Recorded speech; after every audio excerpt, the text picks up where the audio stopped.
Nisa. Akak Nisa.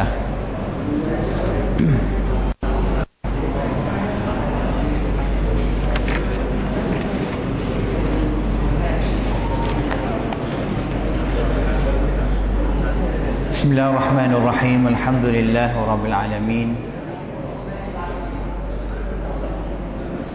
Alhamdulillahilladzi manna 'ala man yasha'u min 'ibadihi bi talabil 'ilmi asy-syar'i wa dzalika fadlullah yu'tihi man yasha'u Allahu dzul fadlil 'adzim.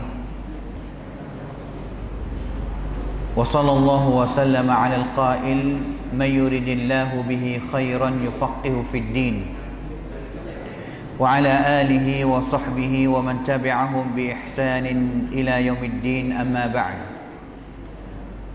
Faqad qala Allah ta'ala fi kitabihil karim, a'udzu billahi minasy syaithanir rajim, yarfa'illahu alladhina amanu minkum walladhina utul 'ilma darajat. Wa qala an-nabiy sallallahu alaihi wasallam, man salaka tariqan yaltamisu fihi 'ilman sahhala Allahu lahu bihi tariqan ila al-jannah. Uhayyikum bi tahiyyatil Islam. Assalamualaikum warahmatullahi wabarakatuh. Hadirin ahli majlisul ilmi yang dikasihi dan juga yang dirahmati oleh Allah Ta'ala sekalian, alhamdulillah, bersyukur dan juga bertakwalah kita kepada Allah.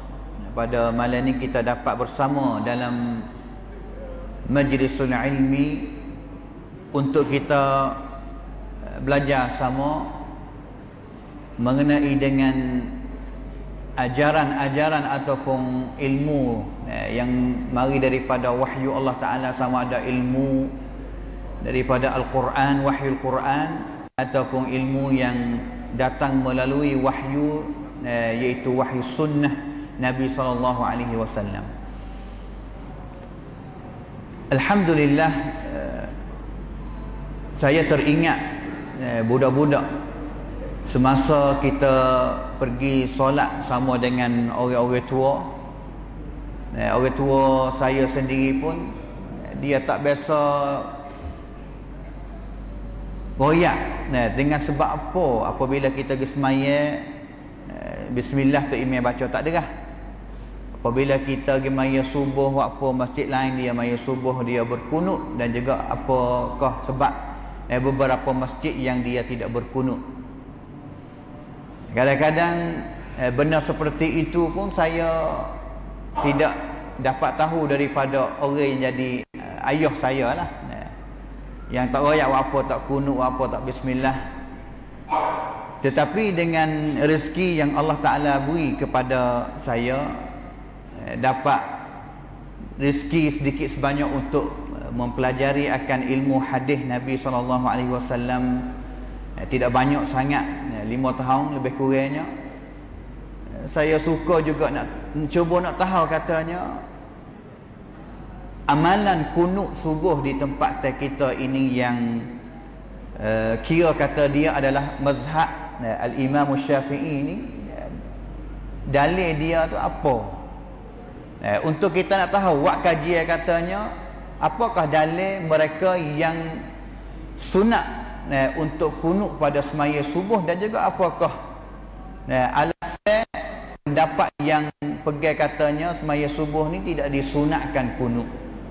Sama jugalah dengan masalah-masalah yang lain, seperti masalah pendapat yang kata apa kena baca bismillah derah, apa kena baca bismillah qahar, ataupun tak disunatkan baca. Semua itu tu sebenarnya masalah seperti masalah ini dia adalah masalah khilafiyah.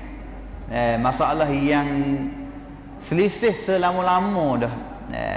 Kalau dia tak selisih semenjak zaman sahabat, dia akan selisih semenjak zaman tabi'in, anak murid sahabat, ataupun zaman selepas daripada tu. Khususnya yang kita dengar semua apabila kita dengar pendapat, iaitu selisih ataupun al-khilaf di antara imam-imam mazhab. Yang keempat itu tu, ataupun imam mazhab 4 orang itu tu, Abu Hanifah ataupun Imam Malik, Al-Imam Syafi'i dan juga Al-Imam Ahmad bin Hanbal rahimahumullahul jami'.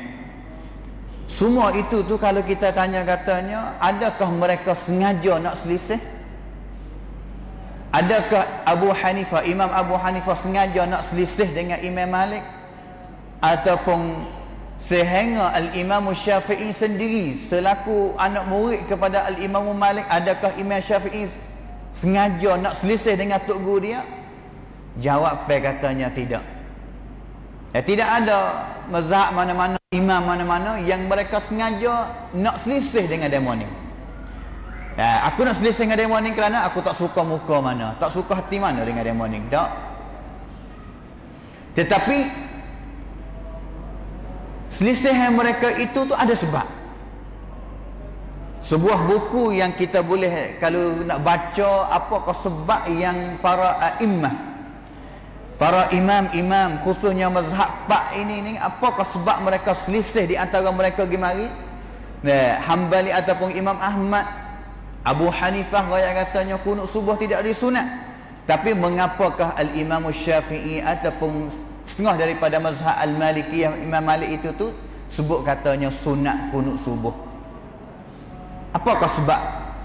Banyak beberapa sebab yang satu buku yang dikaryakan oleh seorang tokoh ulama yang namanya Syekhul Islam Ibn Taymiyah, Raf'ul Malam an A'immatil A'lam. Raf'ul Malam an A'immatil A'lam, seolah kata nak akid apa yang duk jadi penyakit ataupun jadi benar yang duk selisih di antara imam-imam itu tu apakah sebab? Di antara yang sebutnya boleh jadi setiap orang imam mereka tak ada ataupun tak biasa jumpa dalil yang mana dalil itu kadang-kadang imam yang lain jumpa. Hadis ning Imam Abu Hanifah tak biasa dengar, tak biasa mengapa. Tapi Imam Malik dia jumpa, dia mengaji, dia dengar dan juga dia mengapa. Dalil, setiap dalil itu tu bukan semua dalil itu sampai kepada setiap orang imam. Bahkan semua dalil itu tu bukan semua didengar oleh para sahabat. Sahabat Nabi bukan seperti Abu Bakar, bukan Abu Bakar dengar belaka hadis daripada Nabi SAW. Umar ibn Khattab dia sendiri pun tidak dengar semua hadis daripada Nabi SAW. Kita dah dengar contoh yang banyak.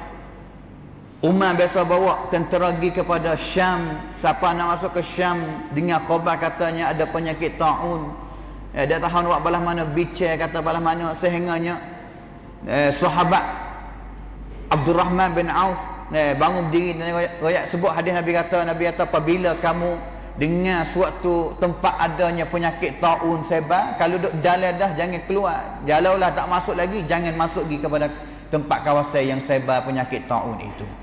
Umar tak biasa dengar hadis ni daripada Nabi SAW. Tanya kepada sahabat yang lain, ada siapa yang dengar bersama dengan Abdurrahman bin Auf?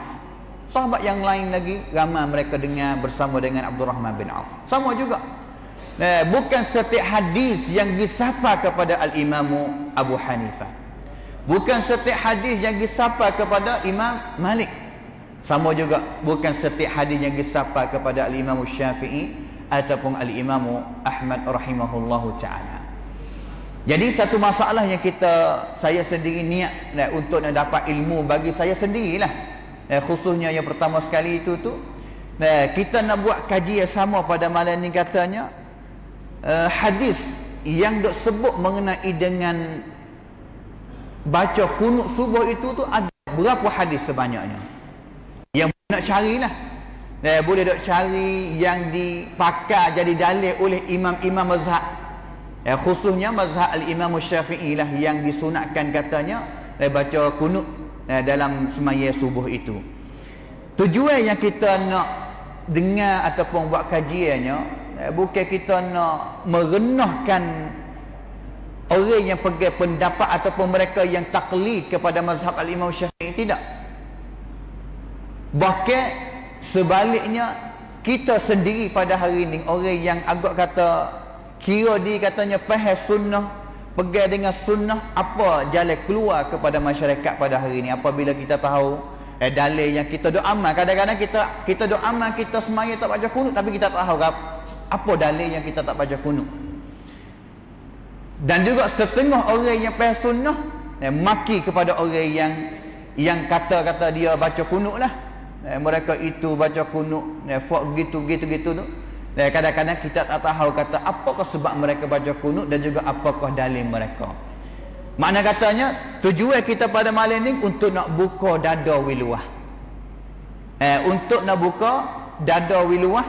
Sama ada orang yang tak biasa dengar, kita akan tahu katanya mengapakah sebab yang tidak disunatkan baca kunut. Manakala kita yang tak baca kunut, kita nak buat belah mana ataupun kita nak buka dada wiluah belah mana kepada saudara kita yang mereka berpegang dengan mazhab Al-Imam Syafi'i yang disunatkan kata baca kunut itu. Itulah tujuan kita tidak nak merenah sesiapa dak. Tetapi tujuan kita nak buka dada wiluah katanya dengan keadaan yang selisih masalah yang orang panggil tak far'iyah sahaja, bukan sakut dengan akidah dak lah. Kalau semaya yang baca kunut pun sah juga, yang tak baca kunut pun sah juga. Kita nak buka dada masyarakat kita wiluah tu malam mana dia boleh terima pergi mari. Orang yang tak baca kunut faham apakah sebab mereka baca kunut, kita tak kelahi. Sama juga orang yang dia baca kunut, dia tak kelahi kepada orang yang tak baca kunut dengan sebab tahu apakah sebab mereka tak baca kunut. Itu kita nak terahipun hadis Nabi SAW yang mengenai dengan kunut subuh ataupun al-ahadith al-waridah fi kunut al-fajri ataupun kunut as-subhi. Jadi beberapa hadis lah yang pakar ambil jadi dalil, khususnya dalam mazhab Syafi'i. Di dalam kitab Al-Majmu' Al-Imam An-Nawawi sendiri pun wari hadis, wari pendapat katanya dalam mazhab Syafi'i ini sunat bacakan kunut di dalam solat subuh. Iaitu hukum dianya iaitu sunat muakkadah sahaja. Sunat muakkadah dia kata balah mana? Qala An-Nawawi a'lam anna al-qunuta masyru'un 'indana fi as-subhi. Ketahuilah bahawa kunut itu tu disyarak di sisi kami, iaitu indana di sini maksud kata di sisi mazhab kami ini khususnya di dalam solat subuh. Wa huwa sunnatun muakkadah, iaitu sunat muakkadah. Sunat yang ditekankan. وذلك لما روى أنس بن مالك رضي الله عنه عن النبي صلى الله عليه وسلم ما زال رسول الله صلى الله عليه وسلم يقنط في الفجر حتى فارق الدنيا. Ni Imam Nawawi bagi pendapat serta bagi dalil. Serta bagi dalil. Ini di antara hadis yang dipegang katanya sunat baca kunut. Kita cuba tengok ada hadis mana ratib dan juga kita buat kajian demi satu. Hadis yang pertama hadis takdi lah. Hadis takdi iaitu daripada Anas bin Malik radhiyallahu anhu qala ma zala Rasulullah sallallahu alaihi wasallam yaqnutu fil fajri hatta faraqa ad-dunya. Sentiasa Nabi duk baca kunut lagi. Katakan sebelum daripada ni Nabi baca kunut nazilah. Kunut iaitu doa kepada orang mukmin dan juga kunut yang melaknatkan orang kafir yang bunuh orang Islam semasa Nabi SAW. Sehingga yang selepas daripada itu tarak Nabi tinggal. Tapi ada sebab katanya ada suatu masa ataupun suatu solat yang Nabi masih duk baca kunut laginya, iaitu pada semaya subuh. Hatta faraqad dunya, sehingga Nabi SAW meninggal dunia ataupun mati. Ini hadis yang pertama. Hadis yang kedua adalah hadis Anas juga pada jalan yang lain. Kita akan buat kajian sesanya. Hadis Anas yang kedua ini, Anas sebut katanya qanabtu ma'a Rasulillah sallallahu alaihi wasallam wa Abi Bakar wa Umar wa Uthman ahsabuhu wa rabi'in hatta faraqtuhum. Sebut katanya aku biasa berkunut sama dengan Rasulullah sallallahu alaihi wasallam. Selepas Nabi mati, aku berkunut, semaya kunut bersama dengan Abu Bakar, bersama selepas Abu Bakar pun Umar, selepas Umarnya Uthman, dan juga bersama dengan orang yang keempat iaitu Ali bin Abi Talib, hatta faraktuhum, sehingga aku ni meninggal dunia ataupun aku ni mati. Tinggal daripada mereka itu matilah. Tidak bersama dengan mereka. Ini hadis yang kedua. Hadis yang ketiga pada jalan yang lain tapi adalah daripada Anas bin Malik sebagai khadim Nabi, sahabat Nabi dan juga khadim Nabi SAW juga.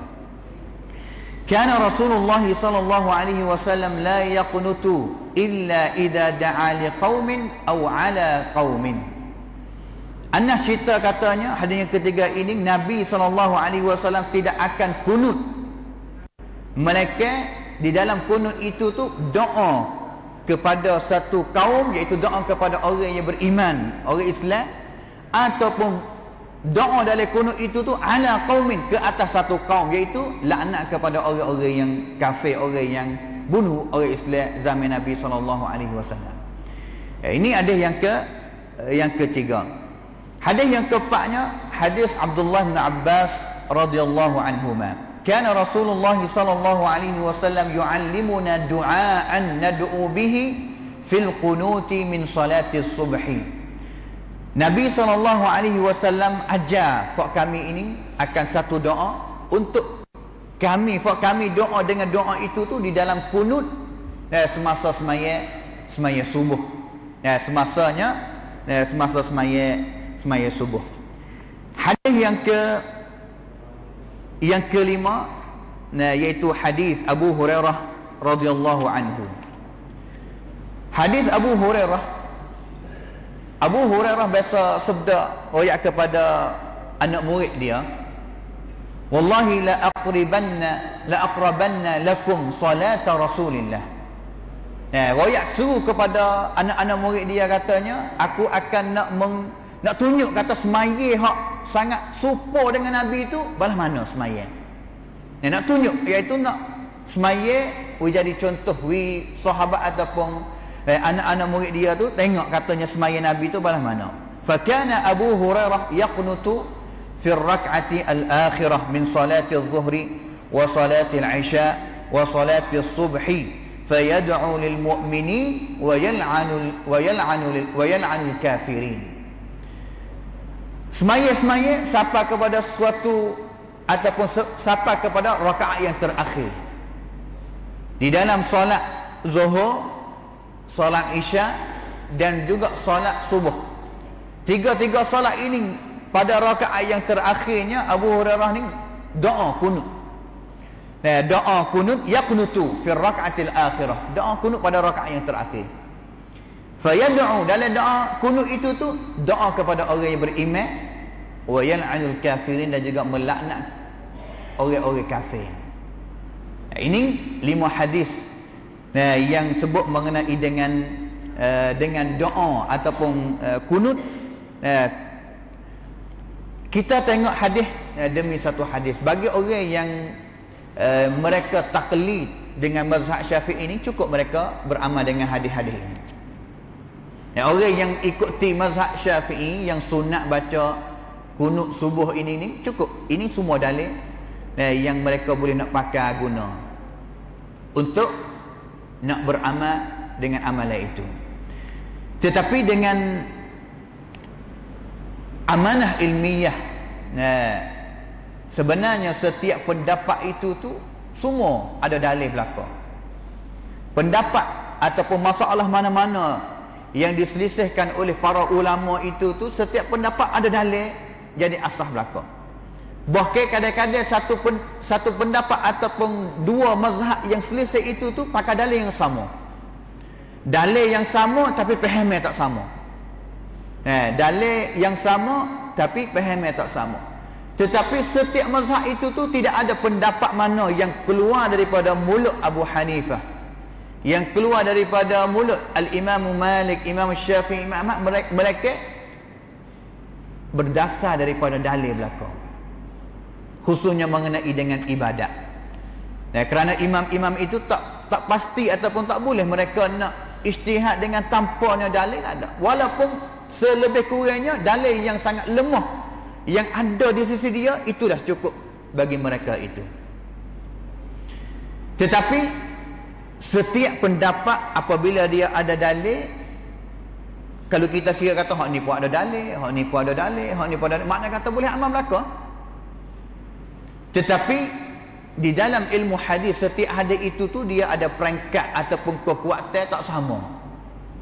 Hadis ni kadang-kadang dia lebih kuat daripada hadis yang kedua, ataupun hadis kedua kadang-kadang lebih kuat daripada hadis yang pertama. Jadi kita nak cuba tengoklah hadis yang baca semua itu tu dengan kajian di segi ilmu hadis melalui takhrij. Takhrij ni mana katanya cek demi satu hadis. Tu ikut habis jalan satu hadis tu dia ada berapa jalan. Cek satu-satu sehingga tahu katanya hukum akhir sekali itu ulama dia beri hukum tu bala mana. Hadis itu adakah sahih? Hadis itu adakah dia sekadar hasan, ataupun hadis itu dia adalah hadis dhaif. Dhaif ringan ataupun dhaif kuat, ataupun sampai kepada peringkat yang palsu melalui takhrij yang ulama telah buat kajian. Jadi hadis yang pertama ini adalah hadis Anas adalah hadis yang diguna pakai banyak sekali. Sebagai orang panggil kata hadis umdah, sebagai hadis yang jadi tiai kepada mazhab Syafi'i sendiri pun pergi hadis Anas ini. Jadi yang pertama sekali kita nak buat kajian hadis Anas lah. Kata hadis Anas ini akhir sekali pendapat hukum ulama yang hukumkan hadis Anas ini tu balas mana? Bukan saya lah yang hukum. Tapi kita cuba tengok katanya ulama demi satu-satu tu dia hukum hadis ni balas mana, dia wikcan hadis ni tu balas mana. Jadi hadis ni sebut daripada Anas bahwasanya Nabi masih berkunut di dalam solat fajar ataupun solat subuh sehingganya Nabi meninggal dunia. Sehingga meninggal dunia. Hadis ini orang yang ambil daripada nabinya, cerita daripada nabinya, iaitu Anas bin Malik radhiyallahu anhu, khadim Nabi dan juga sahabat Nabi. Anas ni dia kalau kita sebutnya tak boleh jadilah Anas ni nak riwayat silap daripada Nabi, dengan sebabnya dia duduk dengan Nabi ni lama 10 tahun.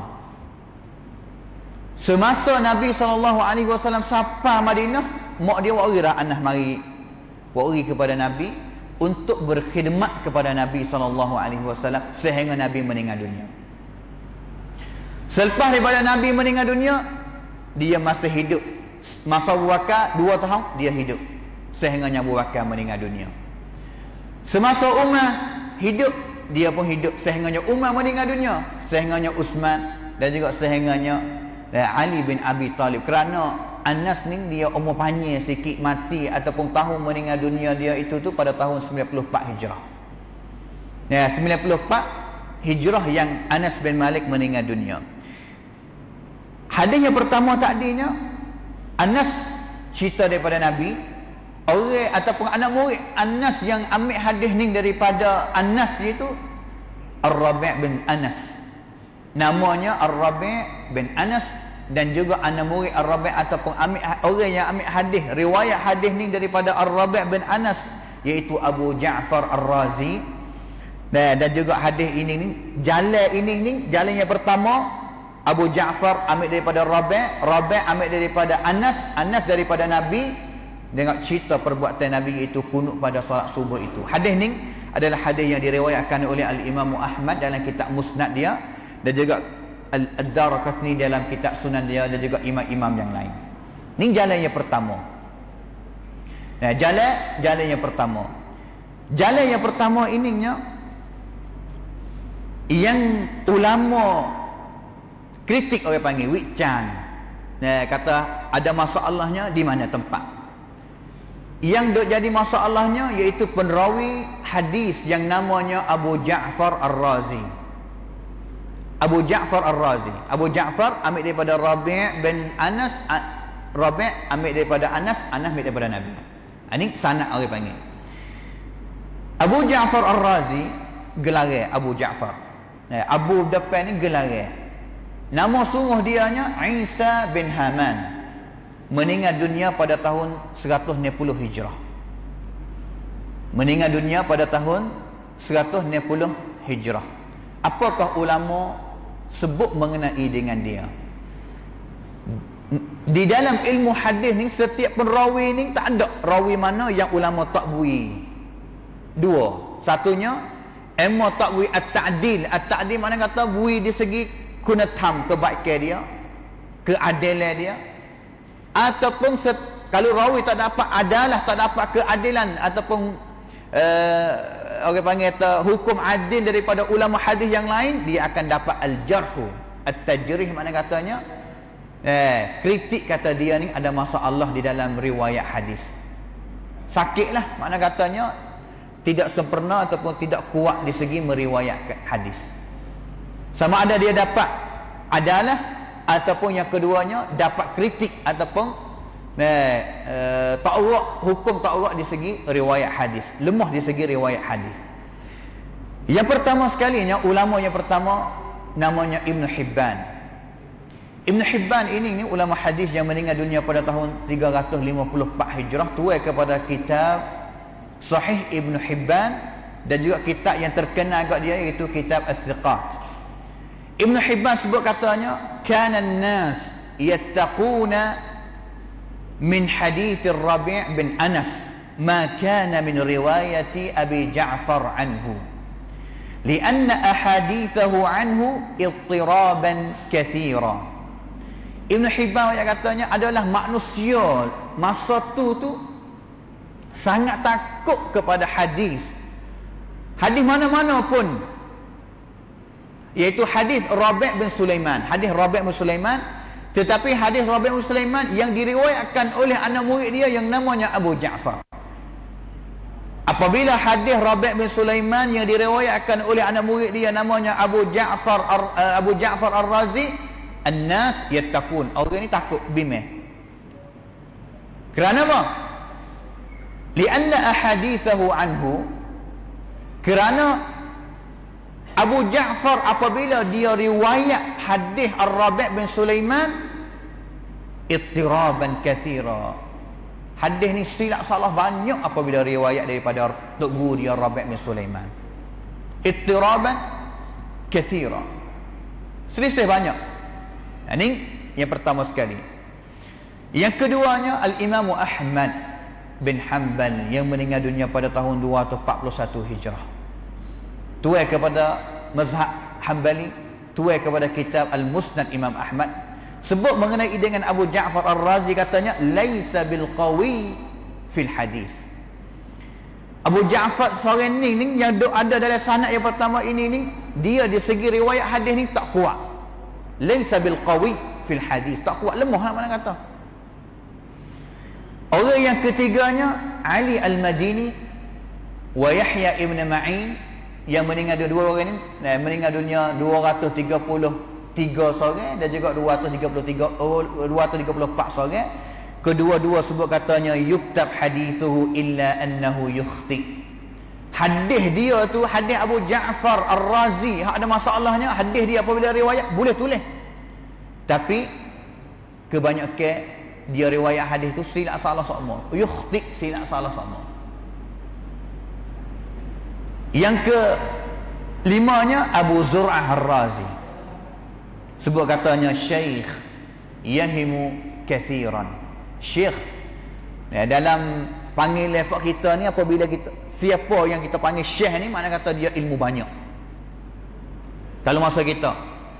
Tapi kalau di sisi istilah ulama hadis, apabila dia panggil syekh seorang mana, makna kata ingatan dia itu tu lemah.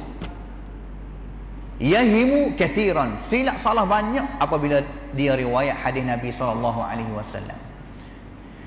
Dan juga Al-Imam An-Nasai, tuai kepada kitab Sunan Nasai, dan juga Al-Imam Al-Ijli sebut juga katanya Abu Ja'far Ar-Razi ini laisa bil qawi, dia tak kuat di segi riwayat hadis Nabi SAW. Maka kesimpulannya hadis Nabi ni apabila dalam sanad ada satu orang saja pun rawi hadis yang lemah, maka hadis itu tidak sahih daripada Nabi SAW. Kerana syarat nak jadi hadis sahih tu, kita ulas semula, mattasala sanaduhu bi naqli adlin dhabitin an mithlihi min ghairi syudzudzin wala illah. 5 syarat yang kena cukup. barulah nak jadi hadis yang sahih. Hadis yang syarat yang pertama, sanad kena hubung, jangan tak boleh putus. Makna kata anak murid dengan tok guru seorang ni dengan sungguh. Biasa jumpa sungguh dengan sungguh hadis ni daripada tok guru seorang ni. Yang keduanya, tok guru dengan anak murid adlan, kena berjuru, kena ada keadilan. Sifat bertakwa kepada Allah Ta'ala, tak buat jahat, tak buat bid'ah, tak buat syirik kepada Allah Ta'ala, menurut apa yang diletakkan oleh ulama-ulama hadis. Yang ketiganya, babitin, iaitu ingatan yang kuat. Ingatan yang kuat. Maka hadis ni kalau kita turut kaji dengan sanad Abu Ja'far Ar-Razi, menurut apa yang dihukumkan oleh ulama-ulama hadis tadi yang dibacakan, maka sanad hadis yang pertama ini tidak sahih daripada Nabi SAW. Kerana ada seorang perawi yang namanya Abu Ja'far Ar-Razi, kedudukan dia itu lemah apabila riwayat hadis. Pergi kepada hadis yang kedua. Hadis yang kedua tadi adalah hadis Anas juga. Hadis Anas juga. Anas ni sahabat Nabi, adalah sahabat yang umur panjang seperti kita ayat tadi. Apabila hidup dia panjang, makna kata anak murid dia ni bukan seorang ataupun ramai anak murid dia. Selain daripada anak murid dia tadi itu yang namanya Ar-Rabi' bin Anas, dia ada anak murid dua orang lagi yang riwayat hadis ni sama, iaitu orang yang pertama namanya Ismail Al-Makki, dan juga yang keduanya Amr bin Ubaid. Di dalam hadis yang saya baca tadinya, iaitu Anas cerita katanya, qanattu ma'a Rasulillah, aku ni berkunut, biasa semaya kunut bersama dengan Nabi, kunut sama dengan Abu Bakar, biasa kunut bersama dengan Umar, Uthman, Ali, mereka ini kunut belaka. Sehingganya aku meninggal dunia, kunut belaka mereka ini. Nabi, khalifah 4 orang kunut belaka. Kalau turut hadis Anas jalan ataupun lafaz yang kedua, maka sunat kita kunut subuh. Kerana Anas cerita katanya 4 orang bersama dengan Nabi-Nya 5 kunut belaka. Hadis ini anak murid dia, bukan anak murid Anas, anak murid Anas yang ambil daripada Anas, iaitu Al-Hasan bin Abil Hasan. Al-Hasan bin Abil Hasan, dan juga Al-Hasan ini ada anak murid 2 orang riwayat daripada dia, iaitu Ismail Al-Makki tadi, dan juga yang keduanya Amr bin Ubaid. Amr bin Ubaid. Kalau menurut ilmu hadis, apabila ada jalan lain mari sokong, makna kata hadis yang pertama tadi Abu Ja'far tadi, dia akan upgrade, orang panggil naik peringkat. Hukum tadi, kalau kita nak beri hukum hadis tadinya dhaif, hadisnya dhaif. Tapi kalau dhaif tak kuat sangat di segi ilmu hadis, dia ada okan, ada peluang untuk nak upgrade, naik mari jadi hadis hasan li ghairi. Kalau ada jalan lain, ada jalan yang lain mari sokong. Sama ada jalan yang lebih kuat ataupun jalan yang kuat, kekuatan sama, kalau mari sokong, wawi hadis jalan yang pertama itu naik peringkat mari jadi hadis hasan li ghairi. Tetapi kita cuba tengok jalan yang kedua ini. Jalan yang pertama tadi daripada Anas, Ar-Rabi' bin Anas. Jalan yang kedua Al-Hasan. Yang ambil daripada Hasan ni 2 orang, Ismail Al-Makki dan juga seorang laginya Amr bin Ubaid. Jadi malam ni kita ngaji hadis sikit lah, untuk kita dapat kesimpulan, kita faham belah mana. Ismail Al-Makki, kita tengok orang yang pertama. Ismail Al-Makki ini nama sungguh dia Ismail bin Muslim Al-Makki. Bagaimana ulama hukum ataupun kedudukan dia? Imam Ahmad bin Hanbal sebut mengenai dengan Ismail bin Muslim Al-Makki seorang ni, katanya munkarul hadis. Munkar hadis mana kata hadis ditolak, tak boleh terima hadis dia. Munkarul hadis ni hukum dia teruklah. Al-Imam An-Nasa'i hukum Ismail Al-Makki katanya matrukul hadis. Matrukul hadis, hadis dia ni ditinggal, tak boleh ditulis, tak boleh diguna, tak boleh diriwayat. Taraka, turik, ditinggal. Hadis matruk ini ni kalau dalam orang panggil ranking hadis ni andap dia ni sebelum nak sampai hadis maudhu'. Hadis maudhu' bawah sekali. Hadis matruk. Ke atas daripada hadis matruk, hadis mungkar, hadis nak pergi kepada hadis dhaif biasa, hasan dan juga sahih. Bawah sekali hadis maudhu' ataupun hadis palsu yang kita dah biasa dengar sebelum daripada ni. Maka Al-Imam An-Nasa'i hukum Ismail Al-Makki katanya matrukul hadis. Teruklah. Imam Yahya bin Ma'in sebut katanya laisa bi syai'. Tak ada gapo panggil tak ada gapo sikit apa. Tak boleh pakai gapo sikit apa hadis dia. Ali Al-Madini la yuktab hadithuh. Tidak dituliskan hadis dia. Tak boleh tulis hadis dia. Mana kata hadis teruk lajak. Tulis pun tak ada, saja ya. Kalau banding dengan Abu Ja'far Ar-Razi tadi tu, Ibnu Ma'in dia kata yuktab hadithuh, ditulis hadis dia.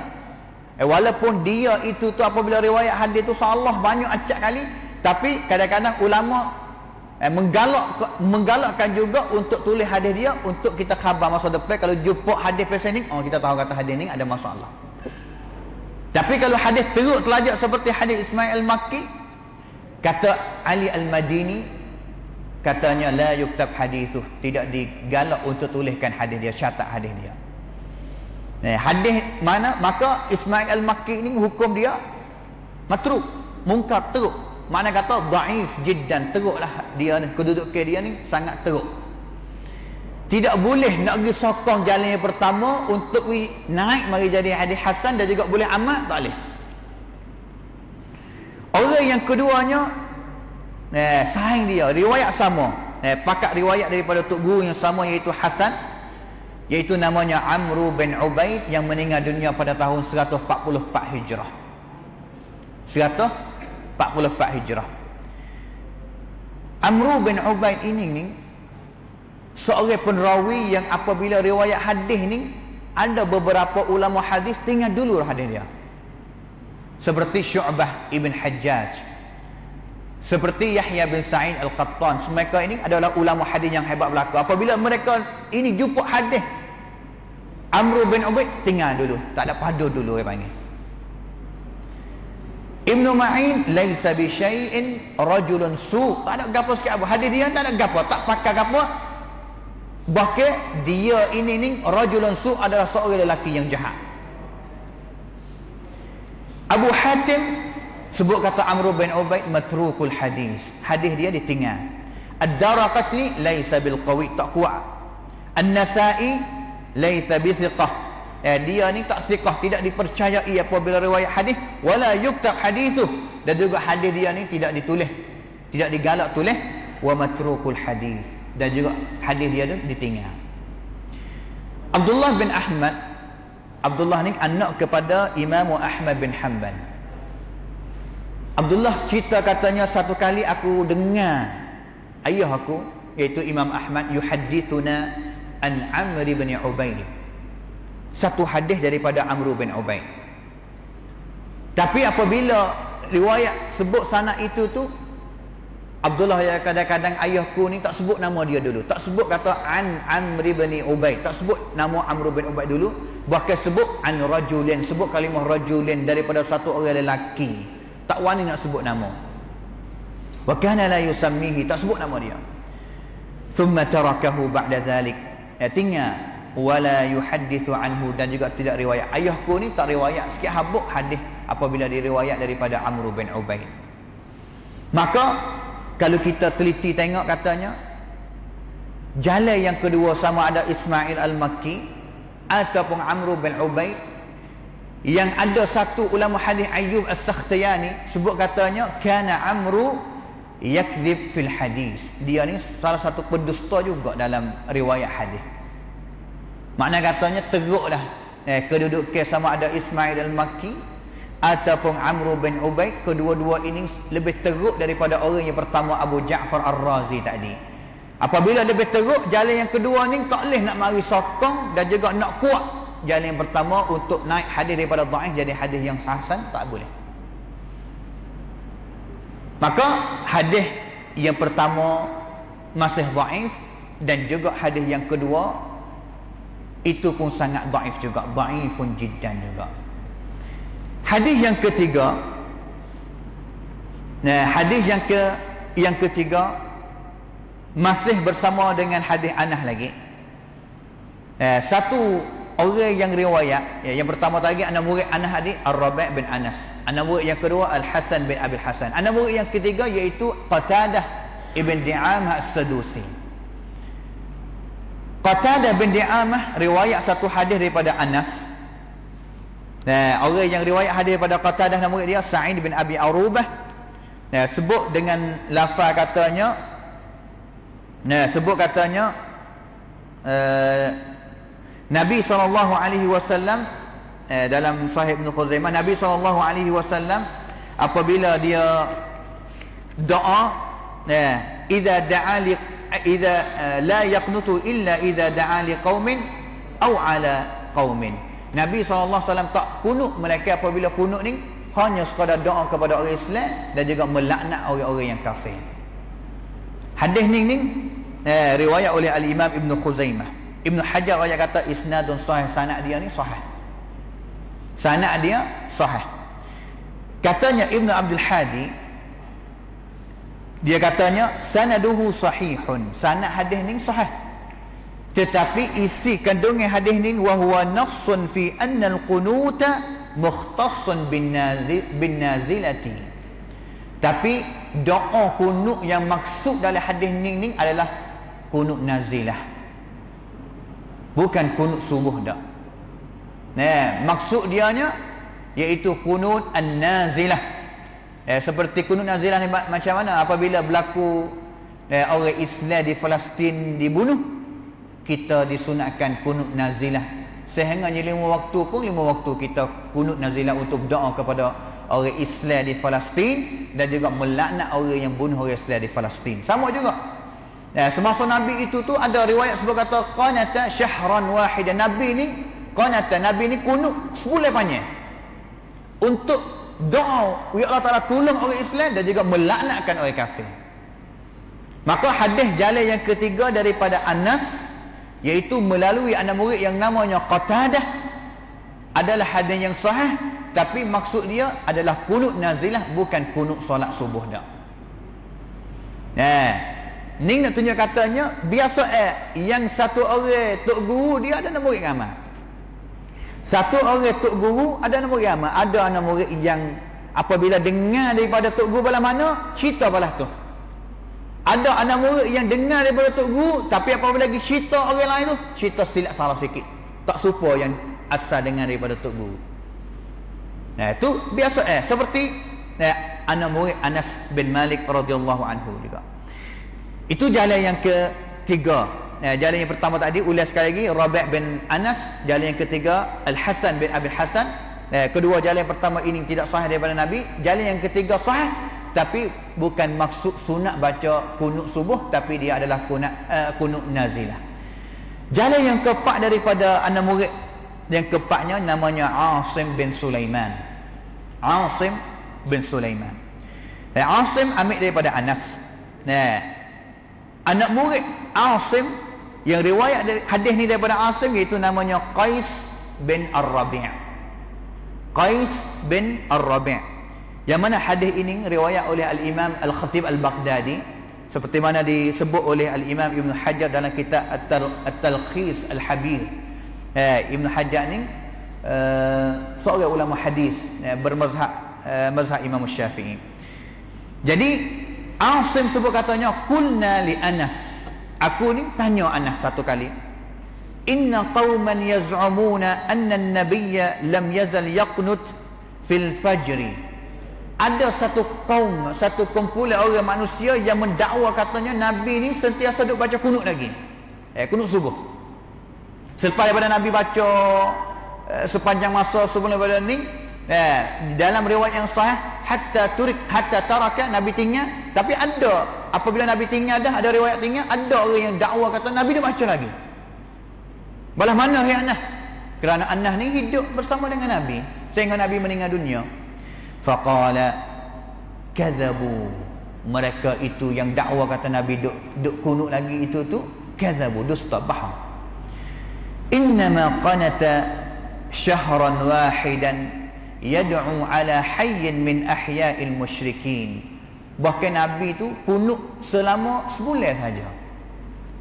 Dan juga kunut Nabi itu tu adalah tujuan kunutnya untuk nak doa untuk Allah Ta'ala ni cakkan orang yang masih hidup daripada golongan orang musyrikin yang buat jahat terhadap orang Islam, iaitu kunut nazilah lah. Iaitu kunut an-nazilah. Di sini kita bahas kata apa? Satunya yang mendakwa kata Nabi kunut subuh itu tu anak ayat katanya kadzabu, bohong. Yang keduanya yang Nabi kunut sebelum daripada tu iaitu kunut nazilah. Katanya hadis ni, hukum hadis ni katanya Al-Hafidh Ibn Hajar wa qais wa in kana dha'ifan lakinnahu lam yuttaham bikadzibin.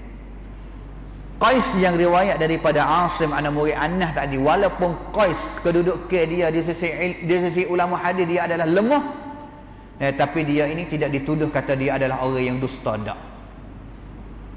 Maka hadis yang kedua soalannya, kita tanya faktanya boleh diamal ataupun boleh dipakai jadi dalil katanya sunat baca kunut subuh ataupun tidak, ini kita boleh jawab. Ini kita boleh jawab. Itu hadis Anas daripada 4 jalan. 2 jalan yang pertama yang tunjuk katanya sunat baca kunut subuh, kedua-dua jalan itu tidak sahih daripada Nabi.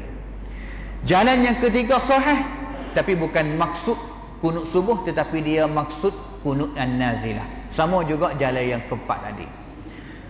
Hadis yang seterusnya daripada Abdullah Ibn Abbas radhiyallahu anhuma, yu'allimuna kana Rasulullah SAW yu'allimuna du'aan. Nabi biasa ajar fak kami satu doa untuk fak kami, doa dalam kunut semasa semaya subuh. Hadis ini riwayat oleh Al-Imam Al-Baihaqi di dalam kitab As-Sunnah Al-Kubra dia, 2 jalan. Iaitu daripada Abdullah bin Abbas, yang ambil riwayat hadis daripada Abdullah bin Abbas, Buraid bin Abi Maryam, yang ambil daripada Buraid bin Abi Maryam, Abdurrahman bin Hurmuz ataupun Ibnu Hurmuz, yang ambil daripada Ibnu Hurmuz Ibnu Juraish, dan juga anak murid Ibnu Juraish 2 orang. Yang pertama sekali Al-Walid bin Muslim, yang kedua Abdul Majid bin Abdul Aziz bin Abi Ruwad. Kedua-dua jalan ini riwayat oleh Al-Imam Al-Baihaqi di dalam kitab Sunan dia. Hadis ni ada sebut oleh Al-Imam Ibn Hajar sendiri. Ibn Hajar ni ulama hadis besar, meninggal dunia pada tahun 852 Hijrah. Ibn Hajar ni ulama hadis berasal daripada Mesir dan juga bermazhab dengan mazhab Syafi'i. Tidak ada orang yang ngaji fiqh ataupun ngaji hadis tak kenal Ibn Hajar, kenal belaka. Di dalam kitab Ibn Hajar, kitab banyak, kitab Fathul Bari, Syarah Sahih Bukhari, kitab banyak lagi kitab dia, dan juga salah satu kitab hadis dia yang termasyhurnya iaitu kitab Bulughul Maram. Di dalam kitab Bulughul Maram, kitabus solah, tajuk sakut dengan semaya. Babu sifatus solah, bab yang sakut dengan sifat cara semaya mengikut sunnah Nabi SAW. Ma yuqalu fi qunutil witri, apakah yang dikata di dalam kunut witir itu, kata gapo? Dia waris semuanya 4 lafaz. Lafaz yang terakhir Ibn Hajar sebut katanya walil Baihaqi an Ibn Abbas radhiyallahu anhuma kana Rasulullah sallallahu alaihi wasallam yuallimuna du'aan nad'u bihi fil qunuti min salati subhi. Hadis tadi lah. Dan juga Ibn Hajar sebut khamin belakang wa fi sanadihi dha'fun. Sanad hadis ni ada lemah. Sanad dia ni lemah. Dia tak sebut lemah sebab gapo? Lemah sebab ada penrawi mana yang ingat tak kuat, lemah dengan sebab sanad putus, ataupun lemah dengan sebab gapo, dia tak sebut. Saya cari jawapan hari ni hampir sehari cari jawapan, katanya apakah sebab dhaif yang dihukumkan oleh Ibn Hajar Al-Asqalani. Kita tengok dari segi sanad, Abdullah bin Abbas anak murid dia Buraid. Buraid ini kita tengok di dalam kitab Al-Jarh wa Ta'dil, nama guru Buraid, guru dalam kitab Jarh Ta'dil ni ulama dia orang habis. Anak murid seorang ni guru dia apa orang sebut nama seorang belakang, nama guru belakang seorang. Saya nak pergi tengok katanya Buraid bin Abi Maryam seorang ni daripada raica tok guru dia ada ke tak sahabat yang namanya Abdullah bin Abbas. Kalau tak ada, makna kata Buraid tak dengar sungguh hadis ni daripada Abdullah bin Abbas. Apabila tak dengar sungguh daripada Abdullah bin Abbas, makna kata hadis ni sanad putus, maka menyebabkan hadis ini dhaif. Bagi tengok raica nama-nama tok guru Buraid bin Abi Maryam ada Abdullah bin Abbas, makna kata hadis ni sanad tak putus.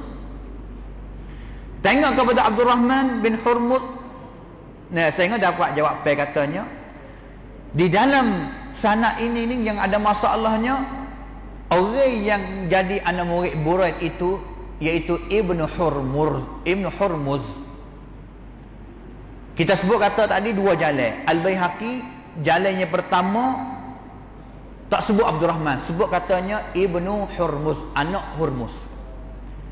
Jalan yang kedua Al-Baihaqi sebut Abdul Rahman bin Hurmuz, sebut nama. Jalan yang pertama tak sebut nama, sebut pak. Jalan yang kedua sebut nama serta sebut pak. Kalaulah Abdul Rahman bin Hurmuz, seorang ulama hadis yang terkenal yang gelar dia Al-A'rash, makna katanya thiqah, hadis tak ada masalah apa. Tetapi kita tengok Al-Hafidh Ibn Hajar di dalam kitab di dalam kitab Talkhisul Habir, dia katanya Ibn Hurmuz al-madhkur syaikhun majhul. Dalam sanad ini ni anak murid kepada Buraid bin Abi Maryam Ibn Hurmuz, dia bukan Abdul Rahman, tetapi dia adalah Ibn Hurmuz. Dan juga Ibn Hurmuz ini syaikhun, seorang yang syekh majhul, tidak dikenal kata siapa dia. Dia tak kenal. Nama gapo anak pia wanak bila tak ada komun, main komun. Di dalam ilmu hadis apabila ada penrawi mana yang majhul, tidak dikenal kata dia siapa, hadis itu tu dhaif, tidak boleh diterima. Ibn Hajar dia kata demoning ni syekhul majhul, tidak dikenal. Wal akthar anna ismahu Abdul Rahman Al-A'rash. Kebanyakan dok kenal, dok biasa dengar Ibn Hurmuz, nama dia Abdul Rahman, tapi demoning bukan Abdul Rahman. Ibn Hajar ya, demoning ni bukan Abdul Rahman. Bukan Abdul Rahman, maka dia ni tak kenal kata siapa. Maka apabila tak kenal kata siapa, menyebabkan hadis ni dha'fun dhaif, tidak sahih daripada Nabi SAW. Tidak sahih apa? Dengan sebab ada satu penrawi yang tidak dikenalkan kata dia siapa. Kata juganya Syekh Al-Albani, lam ajidu man dzakara Abdul Rahman hadza amma al-A'raj fa huwa thiqatun ma'ruf. Aku tak jumpa juga ada ulama mana sebut katanya Ibn Hurmuz ini sebia. Tak ada biasa sebut. Maka masih majhul, tidak dikenali kata dia ni siapa, anak pia mari mana. Maka hadis ini seperti mana Ibn Hajar sebutlah, wa fi sanadihi dha'fun, dalam sanad dia itu dhaif, tidak sahih daripada Nabi SAW.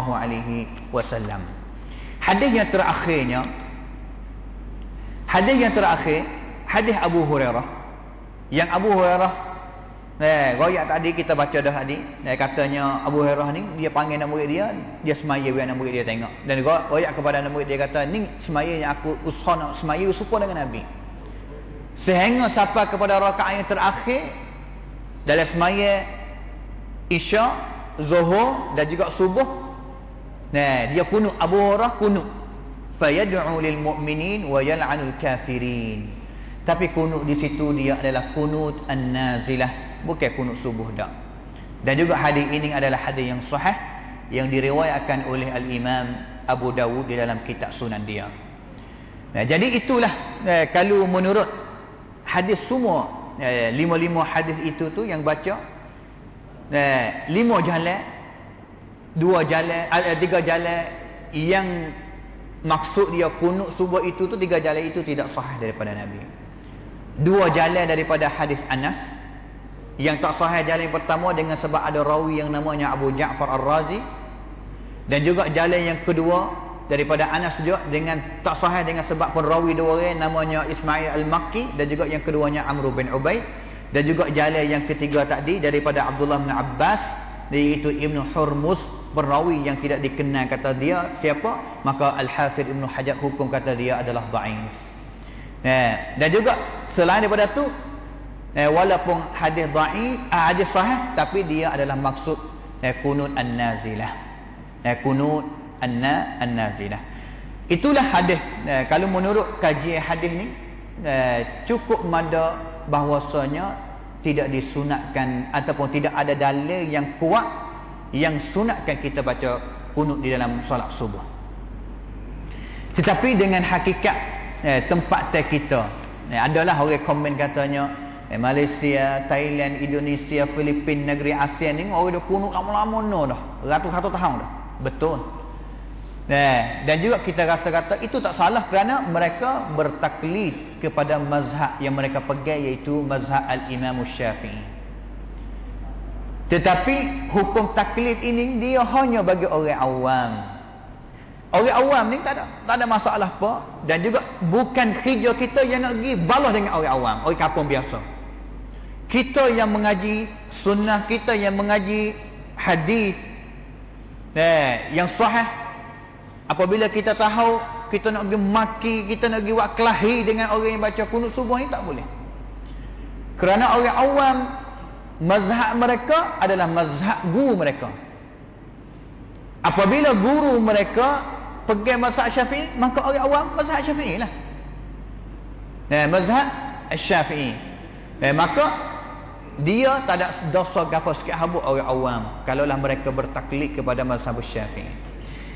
Jadi masalahnya, masalah yang jumpanya, kita apabila kita semaya masjid kita, tak ada gapo kita tak baca kunut, kerana sejak kita ni faham belaka bahawa kunut subuh tidak disunat dengan sebab tidak ada dalil yang sahih daripada Nabi.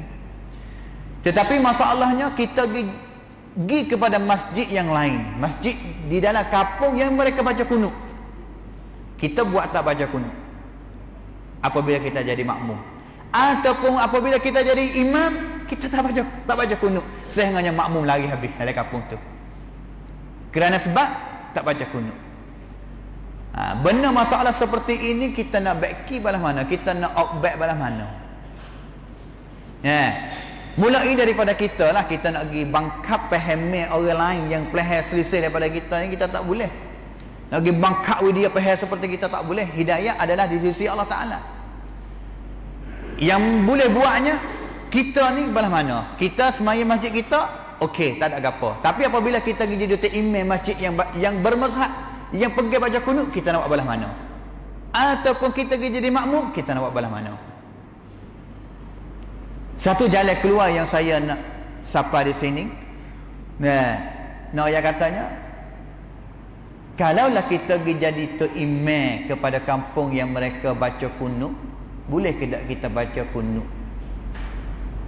Boleh ke tak kita baca kunut? Setengah orang kata, oh, ni bukan ahli sunnah yang sebenar ni, jong halah orang ni. Ada yang kata bahasa ni. Ataupun bukan Wahabi sebenar ni. Bala mana tu? Kita dengar satu pendapat daripada ulama yang, kalau kita nak kata, orang yang pegang sunnah lebih daripada kita lah, ataupun dipanggilkan kata bapa Wahabi lah, dia bapa Wahabi, Syekhul Islam Ibn Taymiyah rahimahullah ta'ala. Ibn Taymiyah ni dituduh sama apabila sebut Wahabi, Ibn Taymiyah. Kita dengar perkataan Ibn Taymiyah di dalam kitab Majmu' al-Fatawa dia.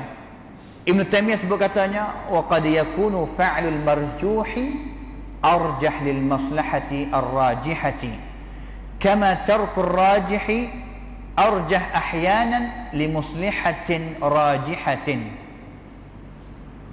Ibn Taymiyah sebut katanya, kadang-kadang dua pendapat. Pendapat yang pertama kuat, ar-rajih orang panggil, dalam bahasa ilmiah orang panggil ar-rajih, pendapat yang kuat.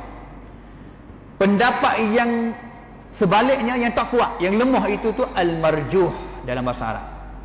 Ar-rajih yang kuat. Sebab kita duk amal hari ni, kita pakai pendapat yang rajih yang kuat. Kita tinggal yang marjuh. Sama ada kunut, sama ada baca bismillah yang tak baca derah. Sebab kita pegang pendapat yang rajih, kita tak pegang ataupun kita tinggal pendapat yang marjuh, yang sunat baca bismillah derah. Ibn Taimiyah katanya, kalaulah kita jom ambil pendapat yang lemah, yang tak kuat, al-marjuh, mari pakai untuk dapat maslahat, untuk dapat pon prayut di mana kuat, pon prayut maslahat ar-rajih, pon prayut yang banyak lagi tu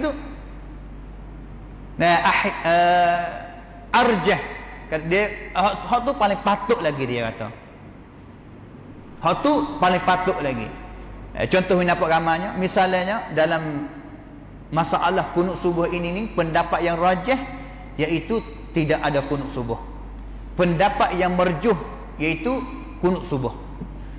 Tapi kita pilih nak pakai pendapat yang tak erat iaitu baca kunut subuh. Tujuannya daerah pon prayut. Pon prayut di mana kuat? Kita tak sebut lagi pon prayut apa. Hak ni lebih aula lagi. Lebih afdal lah. Ibn Taimiyah soalan katanya lebih baik lah, mana tak. Dalam satu tempat lagi katanya maslahat apa? Li maslahati al-muwafaqah wa ta'lif. Maslahat yang maksud apa? Untuk nak seri balah, tak seri kelahi. Al-muwafaqah nak wi supa, dan juga nak wi ta'lif, nak wi hati tu satu. Gimana satu masjid, dalam masjid ni hati satu. Kunut sama, tak kunut sama. Hati yang satu. Ibn Taimiyah waya. Serta akid dalil katanya, contoh yang akid dalil wi napakna, wa kadzalika idza iqtada al-ma'mum biman yaqnutu fil fajr aw al witri, seperti orang yang jadi makmum apabila dia pergi sembahyang, dia jadi makmum kepada imam yang baca kunut, qanata ma'ahu, haraplah dia kunut bersama dengan imam, sawa'a qanata qabla ar-ruku'i aw ba'dah, sama ada imam itu tu kunut sebelum rakaat ataupun selepas daripada rakaat. Apabila kita jadi makmum kepada imam yang kunut, kita kunut. Wa in kana la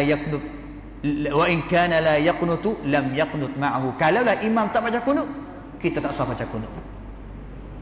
Tujuan apa? Ta'liful qulub, jaga hati, tak sewi ahli jamaah dalam masjid ini pecah belah. Hak ni kena baca.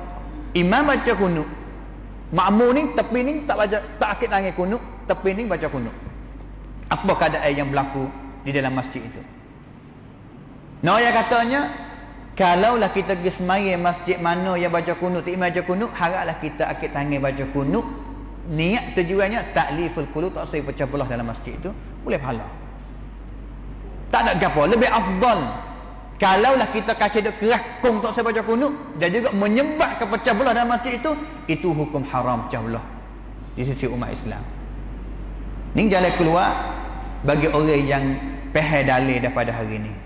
Pahal dalil. Bukan hanya Ibn Taimiyah saja, Ibn Rajab Al-Hambali sebut juga wa qad yutrak al-qaul ar-raji' al-mujtahad fihi ila ghairihi min al-aqwali al-marjuhah idza kana fil ifta' bil qaul ar-rajih mafsadah.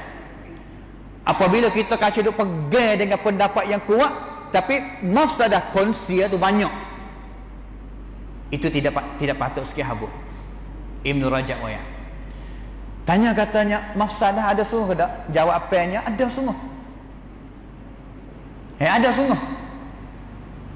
Kalaulah dalam masalah yang baca bismillah derah tak derah, kita tu imam yang tak baca bismillah derah, pergi semaya ke pamiak ke mana, ke masjid ke mana, yang bukan daripada masjid yang kita maya biasa, kita Allahu Akbar, Alhamdulillahirabbil alamin. Orang misalnya contohnya ni pamiak, orang mari belakang dengar imam tak baca bismillah, dia lari pergi semaya buat jemaah yang lain. Hadhihi mafsadah. Ini adalah konsia. Konsia apa? Tu imam yang pertama tak baca bismillah derah menyebabkan makmum lari pergi buat jemaah lain. Berlaku jemaah yang kedua. Dalam satu masjid jemaah ataupun imam dua orang ataupun tiga orang, ini tidak diboleh dalam di dalam agama Islam. Tak boleh nak dalam satu masjid ada tok imam 2 orang 3 orang, tak boleh. Mafsadah tak? Mafsadah. Sama juga di dalam bab kunut ini ni, kadang-kadang orang yang dia nak mari semaya belakang kita yang tak baca kunut, dia sengaja mari lambat. Bagaimana? Dia dah ada kata kita ni majlis imam tak baca kunut. Dia kelang mari des semaya ni nak des rakaat yang kedua. Rakaat yang pertama tak usah masuk semaya kali kita. Kerana apa? Apabila semaya rakaat yang pertama sama kita, rakaat yang kedua kita kunut, dia akan angkat tangan kunut. Tapi apabila dia mari semaya lewat, bila nak semaya, sengaja nak semaya masuk rakaat yang kedua, rakaat dia rakaat dua dia tambah, dia boleh kunut sendiri sehingga sudah daripada semaya. Mafsadah tak? Mafsadah kerana menyebabkan waktu satu orang ni masuk semaya lambat dengan sebab kita. Waktu orang masuk semaya, bahkan kau masuk semaya cepat balas mana, itulah lebih afdal. Ada orang tanya kepada Syekh Salih Al-Munajjid, katanya kita pergi masuk kepada masjid, tok imam duduk sujud. Adakah kita kena nanti tok imam naik mari dulu baru kita takbir masuk semaya, ataupun kita takbir selalu dah dan juga turun sujud bersama dengan imam? Kalau kita kebanyakan nanti tok imam dulu, rugi rang sujud bersama dengan tok imam. Tetapi Syekh Munajjid yang katanya kau masuk semaya cepat itulah lebih afdal. Walaupun tok imam duduk sujud, kita selalulah takbir masuk semaya, turun sujud bersama dengan tok imam lebih cepat. Kerana kita tak tahu kata masa mana yang Allah Ta'ala nak ampun dosa kita dalam semaya. Ini al-mafsadah. Nah, ini habis itu tujuan hari ini yang kita dapatnya, satu, kita boleh tahu kata dalil yang kita duk pakai hari ini, yang kita tak kunut, apa dia dalil. Dan juga kita boleh tahu juga kata dalil yang orang kunut, apa dia dalil. Dan juga yang ketiganya, apakah yang kita boleh buka dada untuk terhadap umat Islam yang tak serupa ataupun selisih pendapat dengan kita. Tujuan untuk nak menjadikan umat wahidah, tak selisih lah. Kita nak bangkak, nak paksa dia tak sekelahi dengan kita, tak boleh. Tapi kita dulu ahli sunnah ini jangan kelahi orang yang selisih dengan kita. Itulah akan berlaku umat wahidah yang sebenar, insya-Allah. Wafaqanallahu wa iyyakum lima yuhibbu wa yardah. Wa sallallahu ala nabiyyina Muhammad wa ala alihi wa sahbihi ajma'in. Subhana rabbika rabbil izzati amma yasifun wa salamun alal mursalin walhamdulillahi rabbil alamin. Wassalamu alaikum warahmatullahi wabarakatuh.